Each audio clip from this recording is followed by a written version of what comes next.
একদম ওপরে ছাদে এসেছি আর প্রচণ্ড রোদ্দুরে লেবু গাছগুলোর একটু দেখতে এলাম। প্রায় লেবু ঝরে যাচ্ছে, একটা দুটো লেবু থাকছে। লেবু হয়েছিল প্রচুর, কিন্তু এত রোদ্দুর উঠেছে, রোদ্দুরের তাপ। আমি যেখানে থাকি 42 ডিগ্রি দুপুরবেলা রোদ্দুরের তাপ উঠে যাচ্ছে, যেখানে আমরা থাকতে পারছি না। আর গাছগুলো সারাক্ষণ রোদ্দুরের ভেতর রয়েছে, তাই এদের বারবার আমাকে দেখতে আসতে হয় গোড়াটা ভিজে আছে কিনা, গাছগুলোর ফলগুলো ঠিক আছে কিনা। আমায় বারবার ছাদে আসতে হয়। আর যে সবজি গাছগুলো আমি বসিয়েছি, বিশেষ করে ঝিঙে, শসা, করলা, চিচিঙ্গে, গাছগুলো 2 ঘন্টা অন্তর অন্তর জল দিতে হচ্ছে। কুমড়ো গাছেও তাই। আজকে ঠিক করলাম এইসব গাছে একটু অন্যরকমভাবে পরিচর্যা করব। সেই পরিচর্যাটাই আপনাদের সঙ্গে শেয়ার করব, যে আমি এই লতানো গাছগুলোর গোড়ায়, যে গাছগুলো ঝিমিয়ে যাচ্ছে খুব তাড়াতাড়ি, সেই গাছগুলোতে আমি দিনে 4 বার জল দিচ্ছি যতক্ষণ রোদ্দুরের তাপ থাকছে। তবুও গাছগুলোকে আমি ঠিক মতো রাখতে পারছি না, ঝিমিয়েই পড়ছে। বারবার গাছগুলো ঝিমিয়ে পড়ছে, আর ভালোও লাগে না এরকম। তাই ঠিক করলাম গাছগুলোর গোড়ায় এমন কিছু করতে হবে যাতে গাছগুলো একটু ঠান্ডা থাকে। 4 বার তো আমায় জল দিতেই হচ্ছে, সেটা আমি দেব, কিন্তু গোড়াটাতে এমন কিছু ব্যবস্থা করতে হবে যে ব্যবস্থায় আমার গাছগুলোর গোড়াটা, মানে গোড়ার মাটিটা অন্তত একটু ভিজে ভিজে থাকবে। এই ছাদ বাগানের যে লেবু গাছ আমি দেখাচ্ছি, এই সব লেবু গাছের গোড়ায় কিন্তু আমি শুধু মাঝে মাঝে জল দিয়ে যাচ্ছি, আর কিছু এদের জন্য আমি করি না। তবে এবারে প্রচুর লেবু ঝরে যাচ্ছে, কমলা লেবু কিংবা মুসম্বি, যে কোনো লেবুই দেখছি ঝরে যাচ্ছে, গাছ খালি হয়ে যাচ্ছে, যেটা গত বছরও আমি দেখিনি। গত বছরও আমার গাছে প্রচুর লেবু হয়েছিল। ভিয়েতনাম, মাল্টা, বাড়িওয়ান, এইসব গাছে কিন্তু খুব ভালো লেবু হয়েছিল। কিন্তু এবছর আমি বুঝতে পারছি গাছ কিন্তু ভালো থাকছে না। আমি রোজকার যে ফলই খাই, সেই ফলটাই, খোসাটাই আমি কিন্তু রোজ এসে আমার ওই কিচেন যে ওয়েস্টের জলটা করে তার ভেতর ঢেলে দিই। প্রত্যেক দিন যেটাই কিছু না কিছু ফল কিংবা সবজির খোসা এখানে দেব।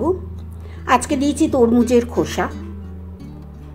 এরকম প্রত্যেক দিনই আমি দিয়ে থাকি।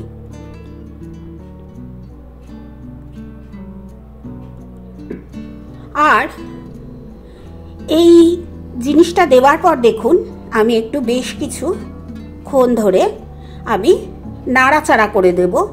নিচের জিনিসগুলো ওপরে, ওপরের জিনিসগুলো নিচে, এইরকমভাবে মিশিয়ে দিতে হয় প্রত্যেকটা দিন যখনই আমি কিছু এতে সবজির খোসা কিংবা ফলের খোসা ব্যবহার করি।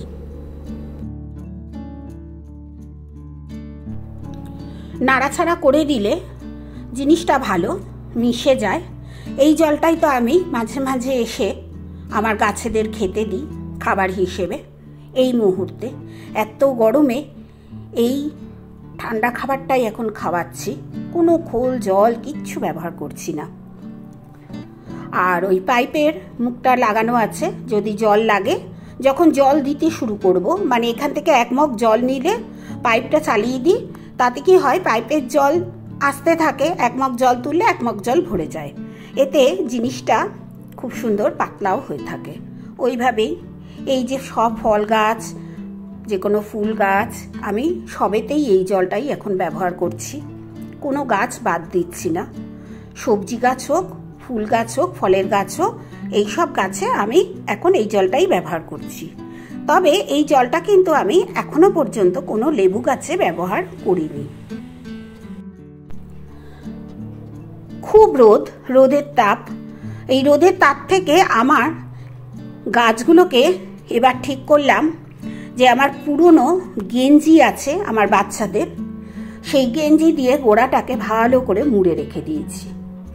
গেঞ্জির কাপড়গুলো একটু মোটা মোটা হয়, তাই গেঞ্জির কাপড় দিয়ে গোড়াটাকে খুব ভালো করে আজকে থেকে মুড়ে দিলাম, যাতে গাছের গোড়াটা অন্তত একটু ঠান্ডা থাকে। এটা হচ্ছে চিচিঙ্গে গাছের গোড়া। এই চিচিঙ্গের গাছ থেকেই শুরু করলাম প্রথমে দিতে, বেশ কিছু গাছই আজকে দিয়েছি। আর আজকে যদি দিয়ে দেখি উপকার হচ্ছে, তখন আবার শশা, করলা এইসব গাছেও দেবো। এটা হচ্ছে ঝিঙে গাছটা, ঝিঙে গাছের গোড়ায়ও একখানা এরকম গেঞ্জি এনে দিয়েছি, ভিজিয়েও দিয়েছি, এবং আশা করব এতে আমার গাছগুলো ভালো থাকবে। আর গেঞ্জিটাকে বেশ ভালো করে আমি গোড়াটাকে মুড়ে দিয়েছি, যাতে গাছের গোড়াটা ঠান্ডা থাকে, ভিজে ভিজে থাকে।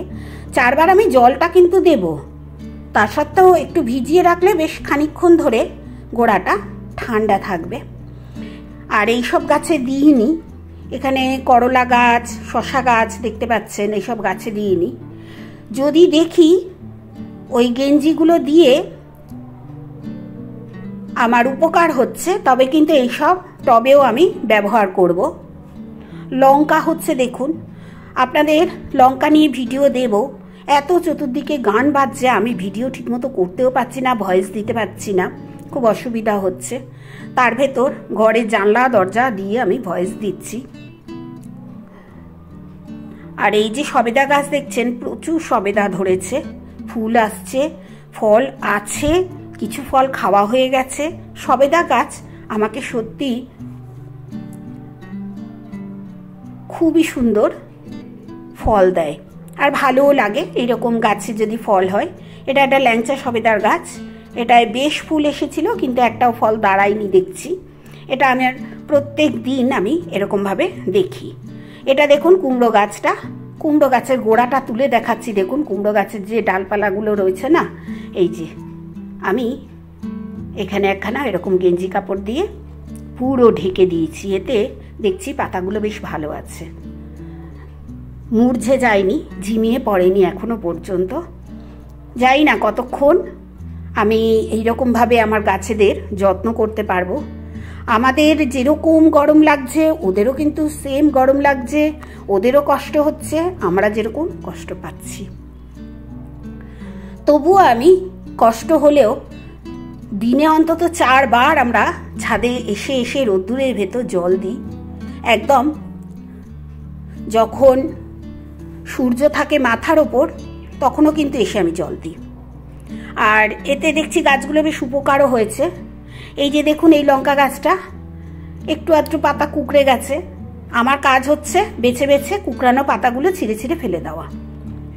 এটা আমি সব সময় লঙ্কা গাছের ক্ষেত্রে করি, আপনাদের শেয়ার করব পরে লঙ্কা গাছ নিয়ে কি কি করবেন, তাতে আপনাদের গাছ ভালো থাকবে। এই গাছে একটু ছাই ছিটিয়ে দেবো বিকেলবেলা, এখন আর ইচ্ছে করছে না, প্রচণ্ড গরম। আর ভিডিও করে নিয়ে আমি ভয়েস দেবো, পারছি না, মানে এত জোরে গান বাজছে, তার ভেতর গরম, মানে সহ্য হচ্ছে না আর কি। যাই হোক, গাছেদের জন্য আমাকে সহ্য করতে হবে। গাছ আমার জীবন, গাছ আমার প্রাণ, গাছই আমাকে ভালো রাখে, সুস্থ রাখে। তাই গাছ ছাড়া আমি নিজেও বাঁচব না, আর আমার গাছগুলো আমাকে ছাড়াও মনে হয় বাঁচবে না। খুব ভালো সুন্দর লঙ্কা হচ্ছে, আর লঙ্কা তো হবেই। দেখুন এইরকমভাবে কিন্তু আমি এইসব যে পাতাগুলো কুঁকড়ে যায় সেই পাতাগুলো ফেলে দিই। এই দেখুন কি সুন্দর গন্ধরাজ ফুটেছে, গন্ধরাজ আমার প্রচুর ফুটছে, কুঁড়ি এসেছে, দারুণ সুন্দর। শুধুমাত্র জল ব্যবহার করে, কোনো খাবার গন্ধরাজ গাছে আমি দিইনি। এমনকি যে লিকুইড সারটা আমি তৈরি করছি কিচেন ওয়েস্ট দিয়ে, সেটাও দিইনি। তাতেও কিন্তু গন্ধরাজে ফুল এসেছে সুন্দর।